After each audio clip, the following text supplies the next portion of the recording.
Good evening, Facebook family and friends.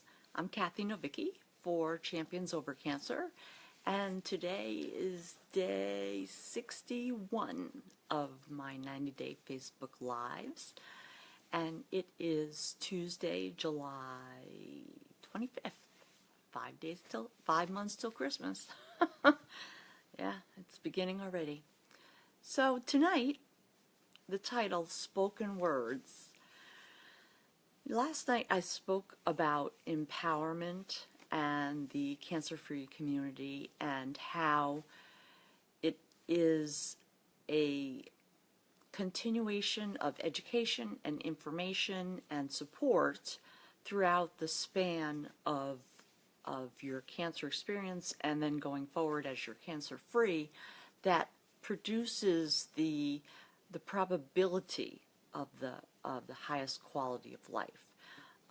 And I say it like this because this is the first study that I had read that really spoke to anything specific that would affect or increase your quality of life per individual, because it's unique for every individual.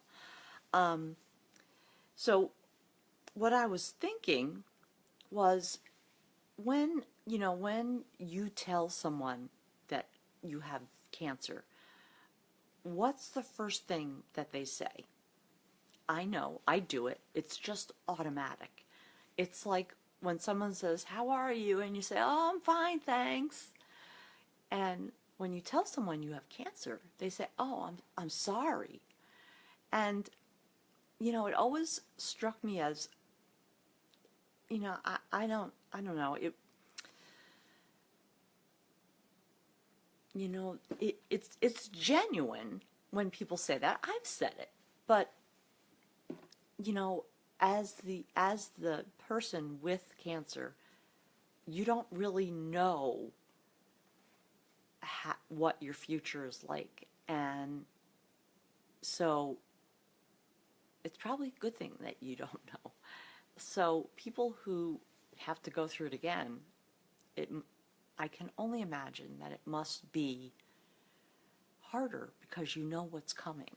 And so that's what I mean by spoken words. Once they're out there, once you have verbalized your thoughts and spoken them out loud, they're out there. You can't take them back.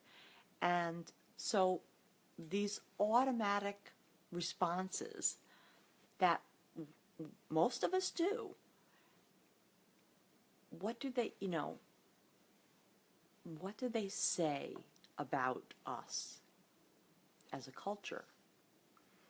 Because yes, someone is sorry that you have this awful disease. Hi, Bridge. I know I'm up late. You could tell I was at work. But, okay, where was it? When someone says, "I'm sorry," yes, you have this terrible disease, this breast cancer. But you really don't understand the depth of what will come, in your future. And as you go through the process, things become clearer to you as the patient. But at the time when you're going through acute treatment, you have people around you. You have physicians, as I said last night. You have your oncology team, your family, friends that are there to support you, and your clinical team to educate you or to direct you where you can read more information. But I was thinking this evening about this live, and it was very enlightening because I thought,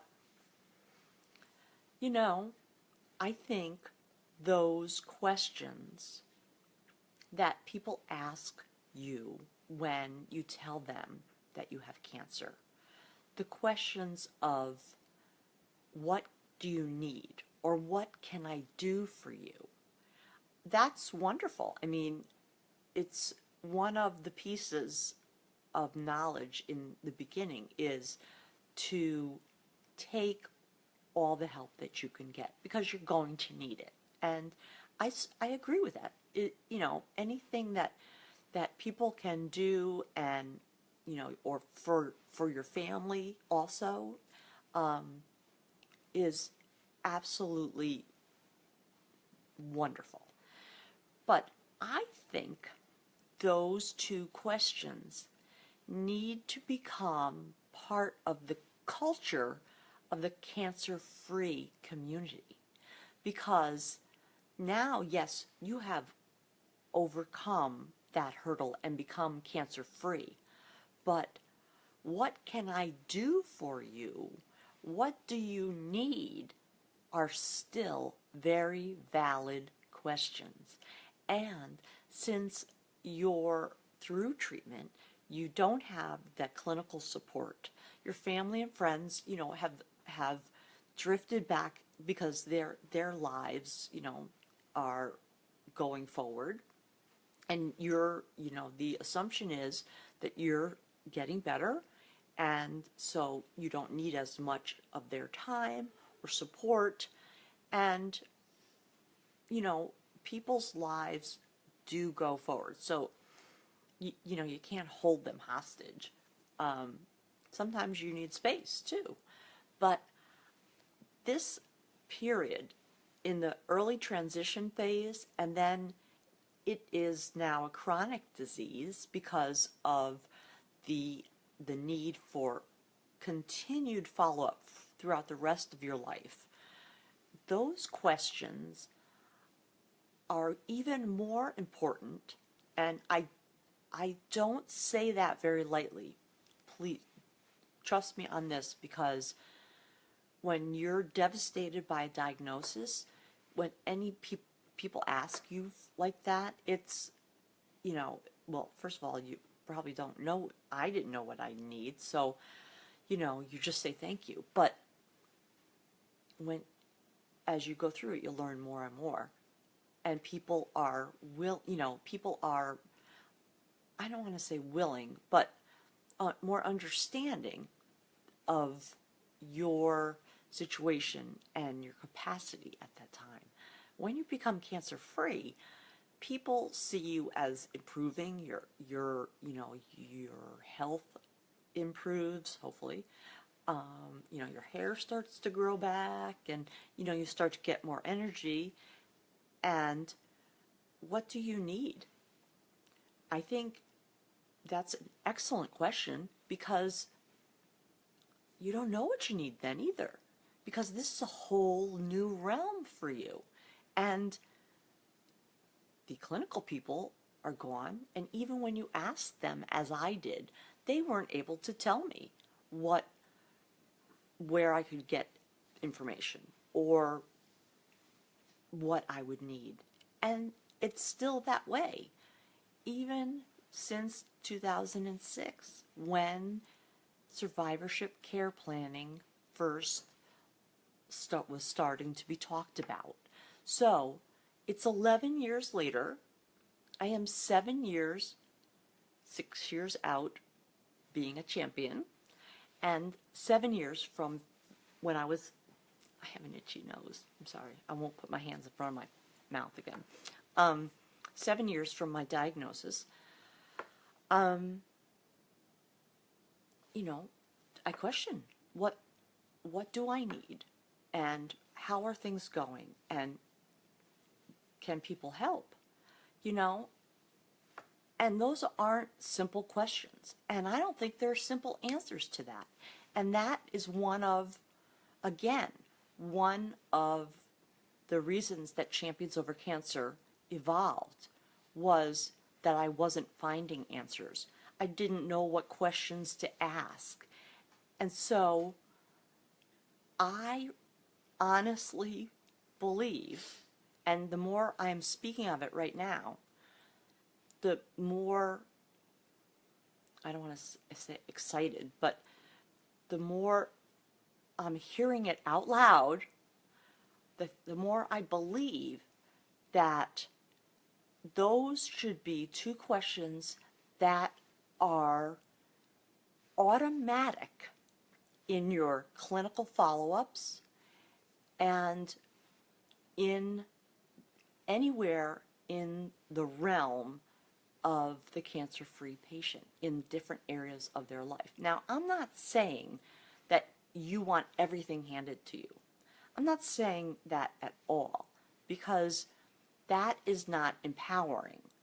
Empowering is knowing where to find the answers and doing the research and becoming self-confident. If you don't know what you need, you don't know what to ask, you don't know where to look, and you can't feel better about yourself. You can't be confident in whatever aspect that you think you might have an issue in, because you can't find the answers and you can't learn, and no one is directing traffic. And I think those two questions are, while they're very vague, I think they are excellent open-ended questions that start the thought, you could tell it's almost midnight, and my apologies for the stuttering. I think these open-ended questions are an excellent way to start a conversation, and if the person can't answer them at that moment, it makes them start to think. It creates that cascade of, oh, well, that's not really going so great, and that's what it takes sometimes, because, you don't get whacked in the head by a 2x4 when you're cancer-free and you suddenly realize that, geez, I'm just, I'm still so fatigued, and things like that. It's there. It touches so every single aspect of your life, and no one understands but you and your family, probably, to what degree different areas are harder for you. So if someone asks just that simple question and speaks it out loud, it can start you thinking. And if thinking becomes, what's the word? You ruminate. Ruminate? I don't think that's the right word. Once that seed is planted, you'll kind of always go back to it, and then you think about it for a while, and you get involved with something else. But it starts a thought process that will, for me anyway, this for me tonight at 10 after 12 now, which is tomorrow, but I won't get into those little details. It was very enlightening for me to make that connection, and I feel empowered over it, because it's clicking, or that just might be my watch, but it's making sense in this area that has not been studied well, this cancer-free population that's growing every single day. What do we need? Well, let's ask. And that's what that study that I read last night did. It said no one knows better than the patients what they need. And they don't know what they need unless you ask them.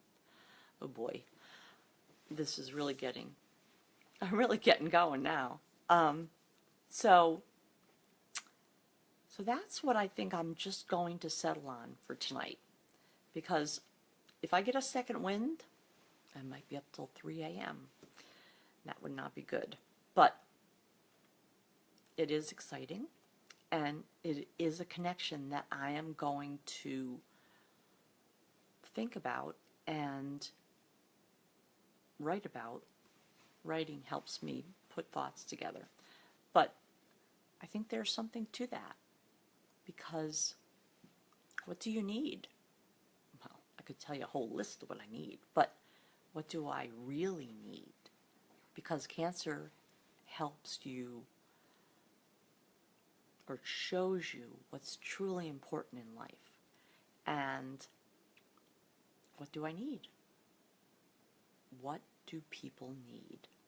And that's what Champions Over Cancer, one of the things that we emphasize is that we want to connect people with experts or services that they need.